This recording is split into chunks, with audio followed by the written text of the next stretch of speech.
So we kind of have our window into these 4 states, and the reality of the market is that state leadership, legislative, at the regulatory bodies can enable more renewable energy, both on the utility side and the customer side, or disable. And I think these four states are giving us examples of what that looks like. I guess before we turn it to audience questions, I'd like to turn back to the panel and have each of you offer us kind of one policy or one activity or one thing that you think could happen in any state or that you see nationally that we should really get behind to drive the market. So I don't want to put pressure on you, but does anybody like to offer us some insight? Well, and this has already been mentioned, but the current movement in the utility industry to change rate design for residential customers is a national effort. It is a coordinated national effort across utilities. They're rolling out different policies in different states. They are talking to each other to see how this works. They've made some pitfalls, and they've had some successes on their part. But we can see this, and it's no secret. I mean, I'm not doing conspiracy theory. This is something that is widely known, and they will admit to it. But it is the kind of driving policy, and John may have, I missed his talk because I didn't get here till in time to see it. He may have already talked about this, but the driving thing behind this is really when you do a look at solar energy and wind energy, and even at in fact, even particularly at the distributed level, the kind of rooftop stuff and things that people do on their own properties, the levelized cost of that energy, when you take the cost of it and you say how much energy it's going to produce and how much cost is it going to have over its lifetime, and where the costs are going, as we know in terms of the industry, they're continuing to decline. The simple fact of the matter is the energy produced by that will be cheaper than utility produced energy on a levelized cost basis. And the utilities know that. And so from their business model standpoint, the only thing that they can do is to wreck the value proposition of solar at the local level. Now they're doing this in their own business interests. And one of the things that my organization is doing is trying to say, how do we transform the business model so that that's not the case? Because otherwise this is going to be an endless policy debate in every single state. They're going to do what they can to protect their shareholder interests, and we need to take away that risk to them in a way in order for us to not have the value proposition of our own energy resources that we individually own really diminished. So, thank you.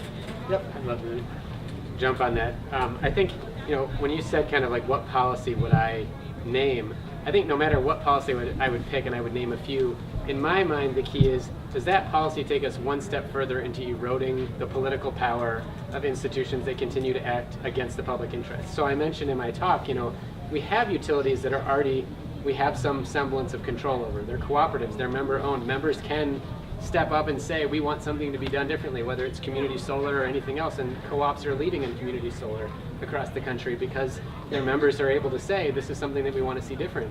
With investor-owned utilities, I think there is an opportunity to sort of, for lack of a better term, and I apologize for this, buy them off and change the business model to have them align with the interest. And Mid-American, I think, is an excellent example of this. They get to rate base and get a rate of return on the wind power that they produce. They get to sell the excess into the wholesale market, which they can sell at a lower price than anyone else because wind is the cheapest darn thing. But then you want to build solar and have some choice about that at Luther College in Iowa, and they say, hell no. And the issue for me is we can get them to kind of go where we want in general when we get some of that alignment over policy or financial interests. But there's always going to be a danger that when we have something else that we want to do that is not in that interest, we are again going to have the political fight.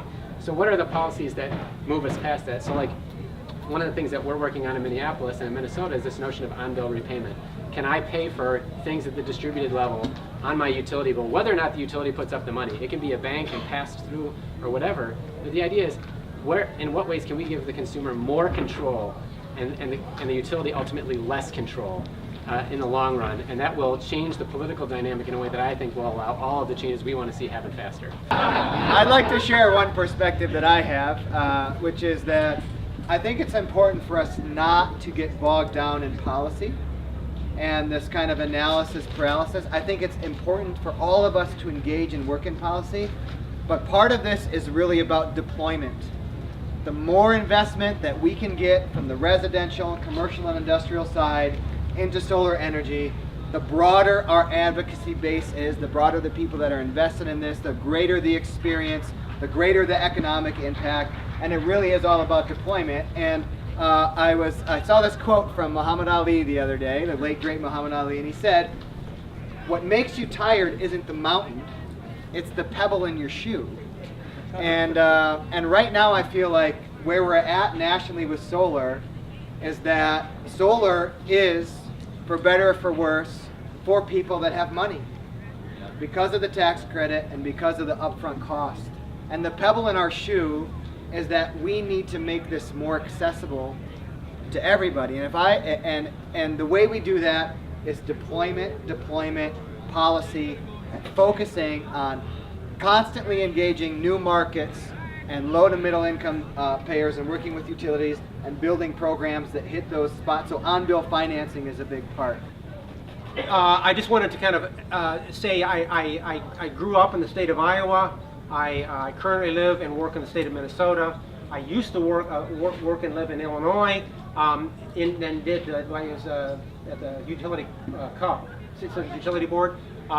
And so and then now I'm currently doing work in all 4 states in solar energy, so I get to kind of see the distinction between policy across these 4 different states. And it really is fascinating because they have very different policies. I mean, it's dramatically different between Minnesota and Wisconsin, with Illinois and their deregulated market. You know, it makes the situation very complicated there. And then in Iowa, which is kind of doesn't really have good supportive policies necessarily, but has managed to do some really good things. And what I do is try to do solar market transformation at more of the local government level.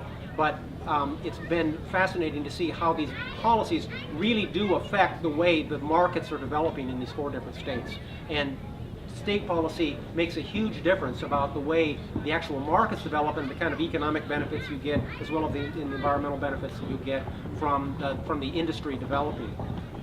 And then I have to just tell one anecdote to demonstrate that this is something that we need to pay attention to closely, because when I was in Illinois many years ago working for the Citizens Utility Board there, it was a very dark time. We had the highest rates, some of the highest rates in the nation. We had Commonwealth Edison was pushing more and more nuclear power plant investment into the rate base, and we looked to the promised land across the border in Wisconsin. Wisconsin, it was doing it all right. Yeah. They had squashed the nuclear investment, and so they didn't have the problems we had with that. They were doing energy efficiency while we couldn't get our commission to do any energy efficiency at all. And their rates were low, the environmental benefits were good.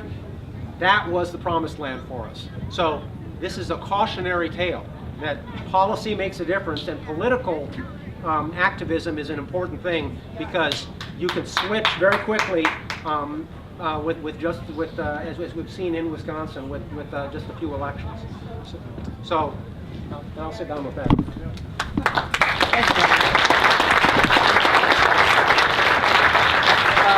So I want to leave you on this positive note. Leave here and do 2 things. The first is join your local advocacy association and get behind the policies that they're getting behind. And second is invest in solar energy. Go to your municipal meetings, make them invest. Go to your church, make them invest. Call up businesses, make them invest, and let's get some clean energy electrons in the grid. And now we're just going to take the conversation up, but please give everybody a round of applause.